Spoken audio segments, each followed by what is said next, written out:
છોટાઉદેપુર સહિત રાજ્યની પાસપોર્ટ કચેરીઓને બોમ્બથી ઉડાવવાની ધમકી, તંત્ર સતર્ક। છોટાઉદેપુર સહિત રાજ્યના ભાવનગર અને સુરત જેવા શહેરોની પાસપોર્ટ કચેરીઓને બોમ્બથી ઉડાવી દેવાની ધમકી મળતા સુરક્ષા તંત્ર એલર્ટ બની ગયું છે। મળતી માહિતી મુજબ કેટલીક પાસપોર્ટ કચેરીઓને RDX દ્વારા ઉડાવી દેવાની ધમકી અંગે જાણ રિજનલ પાસપોર્ટ ઓફિસ અમદાવાદ તરફથી આપવામાં આવી હતી। જો કે છોટાઉદેપુર સ્થિત પાસપોર્ટ કચેરીને સીધો કોઈ ધમકીભર્યો ઈમેલ મળ્યો ન હતો, છતાંય સાવચેતીના ભાગરૂપે તાત્કાલિક કચેરી બંધ કરવામાં આવી હતી અને સમગ્ર બિલ્ડિંગ ખાલી કરાવવામાં આવી હતી। હાજર અરજદારો અને સ્ટાફને સુરક્ષિત સ્થળે ખસેડી દેવામાં આવ્યા હતા।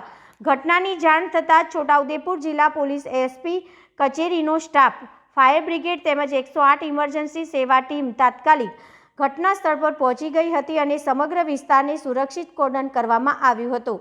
પોલીસ દ્વારા કચેરી અને આસપાસના વિસ્તારની સઘન તપાસ હાથ ધરવામાં આવી હતી। તપાસ દરમિયાન કોઈપણ શંકાસ્પદ કે વિસ્ફોટક વસ્તુ મળી આવી નહોતી, જેના પગલે તંત્રએ રાહતનો શ્વાસ લીધો હતો। સુરક્ષા એજન્સી દ્વારા હાલ મામલાની વધુ તપાસ ચાલુ રાખવામાં આવી છે અને આવી ધમકીઓને ગંભીરતાથી લઈ રાજ્યભરની સંવેદનશીલ સરકારી કચેરીઓમાં સુરક્ષા વ્યવસ્થા વધુ કડક બનાવવામાં આવી રહી છે।